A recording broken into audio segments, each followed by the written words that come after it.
So in very simple terms, so this feature I believe is only available in Iceberg, and I really love it, right? So imagine Navneet that you have partitioned your tables by a date time object, right? So Mm-hmm. year, month, day, right? For an example. Now over the time, in a month, in a year, in like bunch of years, right? Imagine how many partitions you would have, right?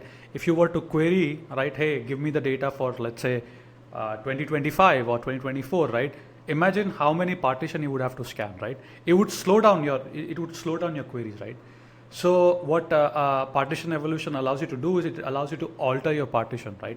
So for example, let's say instead of a daily partition, you might want to go to monthly partition or a yearly partition. You can absolutely do that with partition evolution. In fact, Iceberg also offers you like hidden partition. Not sure if you're aware, Mm-hmm. but it basically takes care of all of these smaller items which were pain point, right? In general, yeah. Okay, okay.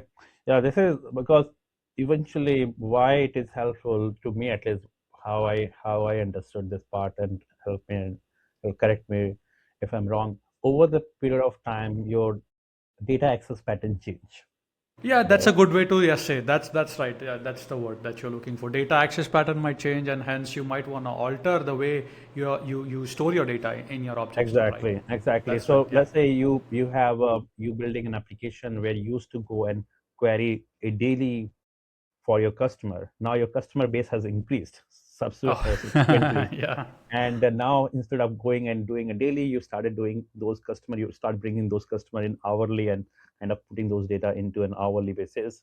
And now you will be looking to go and change your query pattern. So if you still go with that date parameter, that will be very efficient. So you wanted to have those into an hour. If someone has already had a work with Hive metadata, and they worked on the partition part of it. You know how difficult it was to make, even to make a change in the partition So you have to within the Hive. overwrite your entire data. You have to That's the override beauty. your But here you have that, right?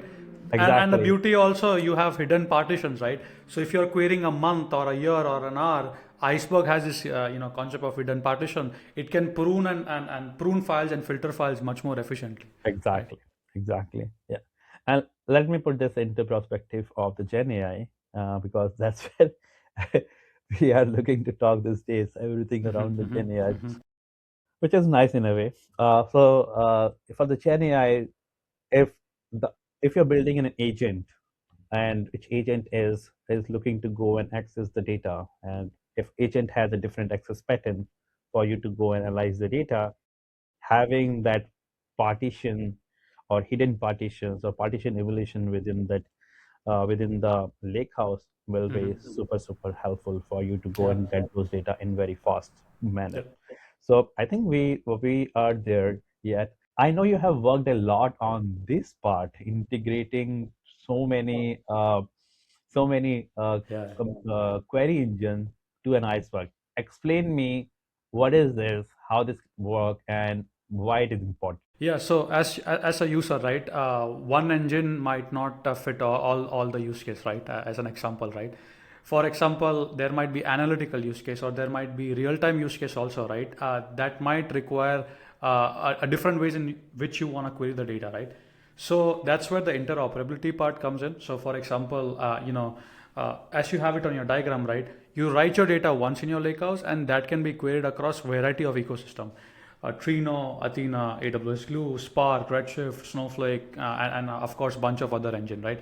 So as a user, you're not locked in into one vendor or engine. You decide what works for you and what works for your application in general. This is such a really nice and kind of powerful statement. You are not logged in within a vendor, and that's what Yeah. I usually go and tell to my customer as well. Hey, though I work for AWS, but you don't need to go and marry to a specific vendor or specific technology. What it will help you to open is, okay, today you are working with, let's say, maybe one of the query engine, and tomorrow if you have your use case change, you want to go and bring Exactly.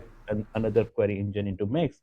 You do not need to go and move the entire data from one Entire system. data set. Yeah, exactly. Exactly, your data will remain there, and you will be going and bringing the compute. And what is happening now with an evolution within that um, Iceberg space is that that latency is getting reduced day by Yeah. day, like Yeah. the query optimization. The now we are having the Z order, right? So that is kind of the way it's being implemented is like, because earlier I used to have an argument. Okay, we need a specialized data store for getting the faster query. Yes, that is still hold true, but if we talk in very broad scale, like where most of the customers, they only need data bin access into sub milliseconds, that is being offered by Iceberg.